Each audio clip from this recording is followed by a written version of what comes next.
Focus. That is the topic of today's episode, and we have a funny story to go along with it. Welcome to the Mental Performance Playbook, brought to you by The Athlete's Health. If you're new here, my name is Gabe Rummel, founder of The Athlete's Health, creator of this Mental Performance Playbook. These episodes here are to just give free mental exercises out so people can use this. What we do is take actionable exercises that athletes or parents and coaches can then go apply immediately in the performances in games to help out the mental side of the game. And what that means is that there is so much physical training that happens in today's world, younger and younger and younger, specializing everything around it. This is a way to train the mental side, all the pressure, all the lack of confidence, all the anxiety that comes with it, and how we can perform at our peak. That is what the Mental Performance Playbook is. Now, this week's theme about focus, and specifically, we are going to cover 3 exercises to train focus. Now, I have a funny story about where this came from. You see, this last weekend, I was judging a pitch competition. Yes, it was amazing. It was very fun to judge a pitch competition, to be asked, and it was a great experience. Then afterwards, me and a fellow business owner we have collaborated on some things. We see work ethic very similar. We went to his office to not only just work, but to go through some of our processes at TAH and where there are some gaps and what we can do better. And this was about at 8 p.m. or so. We spent 4 hours crunching numbers, looking over the processes of their business in mind. That took a lot of focus. But at one point in there, this gentleman, what he said, yeah, sometimes when I have to pee, yep, he said, I don't.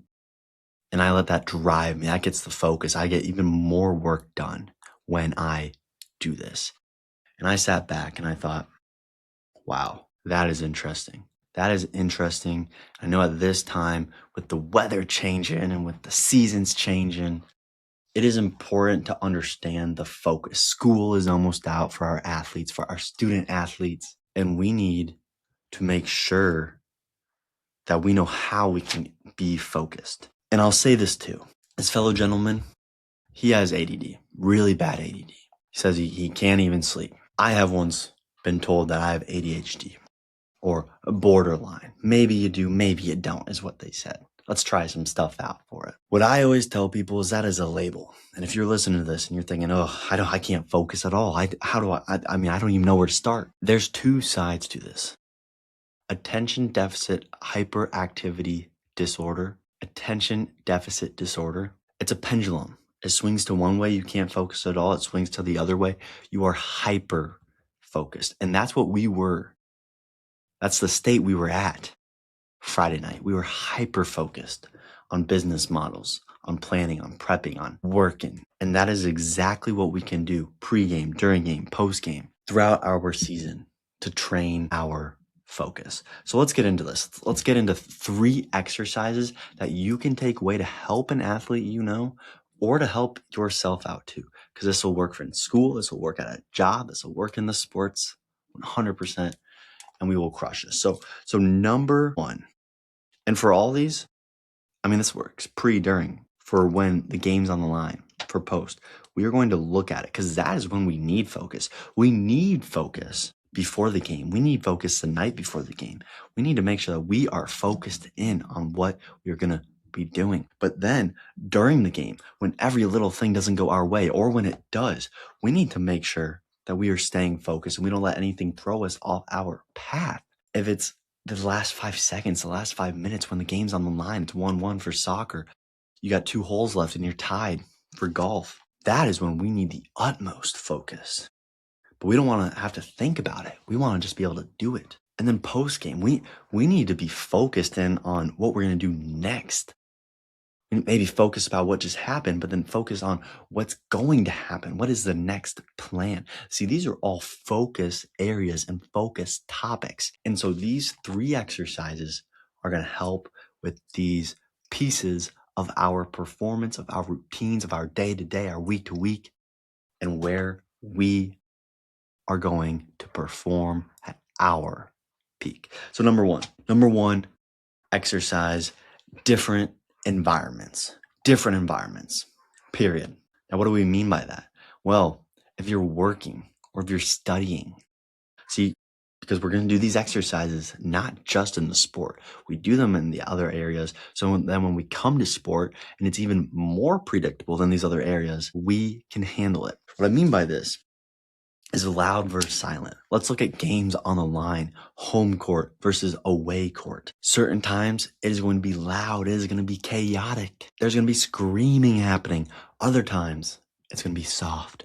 You're going to be able to hear your own voice. You can hear a pin drop in the stands. And those are two very different environments that we need to train ourselves for. We need to get the reps in those environments. So this can look like studying, working at a coffee shop where it's super loud.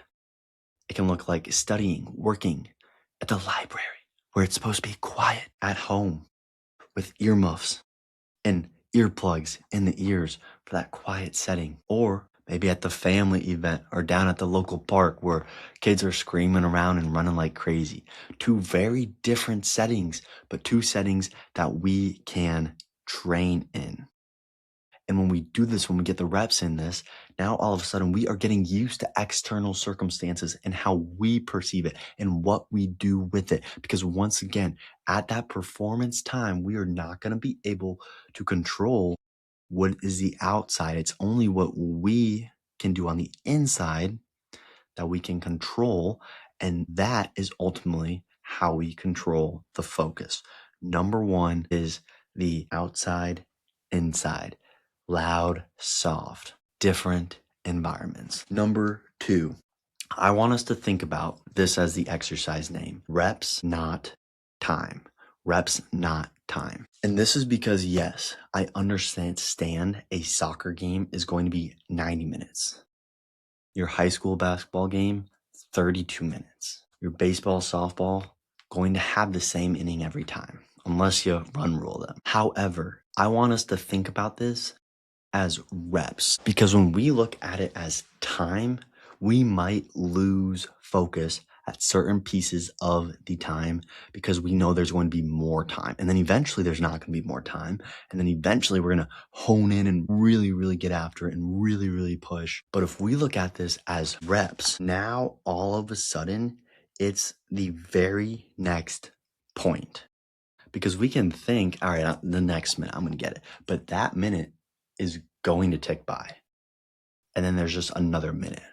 But if we look at it as reps, and you're playing baseball or softball, you have 30 minutes before you're up at bat.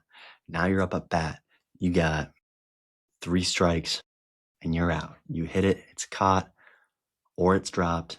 You maybe get to first base, or you do whatever, however that hit happens. The point is, that is one specific time. Let's say you do get out. You hit a good one, but the second baseman just snipes it out of the air. Ugh, that's tough. That's your point. It's done. Doesn't matter the time. You got to wait all the other points before you come back up. That is a rep. And this is why reps over time for focus. Because let's say soccer. Yes, there's 90 minutes, but you want that next rep, that pass is being passed to you, the ball's being passed to you, to be the best touch that you can have, to find the best open person, to make the most out of that one time. That is focus. That's looking at the rep itself and not just time, because we can control the time. Let me give you an example. If you want to practice this outside of sport, go try a Sudoku puzzle. Go try crosswords. There's concentration grids that you can look up. And the reason I say this is because when I was working with a baseball team one time, their arguably best pitcher, and I say this because he wasn't throwing the fastest, but he was the one that could deliver the strikes the best, the most accurate and precise. And guess what he did? He finished this concentration grid where you go from 1 to whatever numbers on the grid, and you got to find it because it's randomized. He finished that faster than anyone else on the team, probably by double the time. He cut their times in half. They were shocked, but it's because he can focus that much better. And that's the prime example, because he was not thinking, once again, of the time I put on the clock of 5 minutes or even the entire square. But he was just looking at that next point and not the duration, or not the 100 squares on that concentration grid. That is the essence of our second exercise for focus, of reps, not time. And that gets us to our third one I talked about already today, one that sparked this episode from this young entrepreneur, this guy who is hustling, who taught me many things, called the P push. See, when you really have to go to the bathroom, everything seems to speed up and also go slower at the same time. What I mean by that is time seems to tick slower, and now seconds feel like minutes, and you're like, oh my gosh, get me to a bathroom. But at the same time, more output is being happened. Seconds feel like minutes. Now, if you are being productive that whole time, now all of a sudden what you get done in minutes, you get done in seconds. And that is the beauty of this, the P push. Now, you do not have to act like or think and even make yourself have to go pee all the time. But what is the beauty in this is we can once again go back to our time, to our focus points. See, we can make it so we can compact time. There's this thing called Parkinson's law. You can look it up, but time is going to fill the allotted space that we give it. So if we give a deadline for 6 days, we're going to have 6 days to complete it. Let's say big project. If we give that same big project 6 months, there's a strong chance that we're going to have the same exact project outcome after 6 days versus 6 months, because we are going to stretch the work or compact the work in that time. And that is why this P push is so important for our focus. We need to push ourselves into those consolidated times. So this could be when you're working on stuff, cram it in. This does not mean wait till the last minute, but this means give yourself a smaller window to work on it so you can be more focused in that time. And now all of a sudden, when you are in that game and that ball is coming, it's not coming fast, it's coming slow, because we have consolidated time. And now seconds of that ball coming past to you, or you're surveying the field, what is seconds to other people and very fast is expanded and goes slow, and you all of a sudden can see the game and understand it. It's like baseball or softball when we watch the ball come in and all of a sudden we say the ball was going slow. It was easy to hit. Not easy, but it was hittable. That is the point in this. It becomes sharper. Our focus becomes sharper. It locks us in. It locks us into the seat, locks us into the batter's box, into the field, wherever we are at, and puts us in that moment.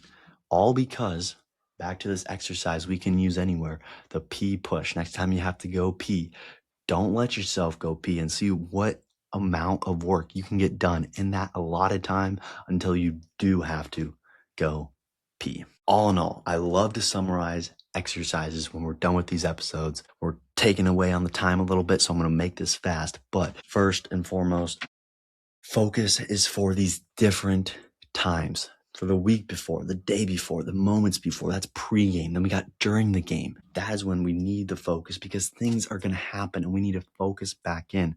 The game's going to get on the line if it's close and down to it. And then after a game, we need to focus on what is next. That's why we can do this in different environments. So no matter what environment we're going into, we will be focused for it.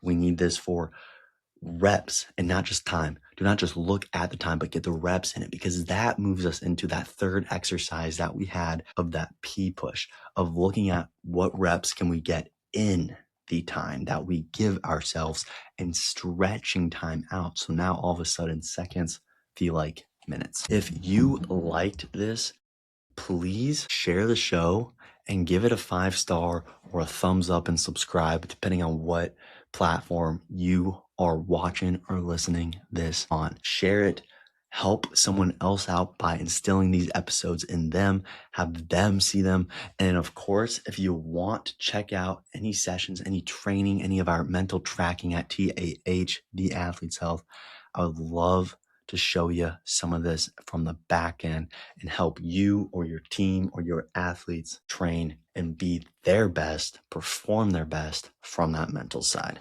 My name is Gabe Rummel. I will catch you next week on the Mental Performance Playbook here. Peace.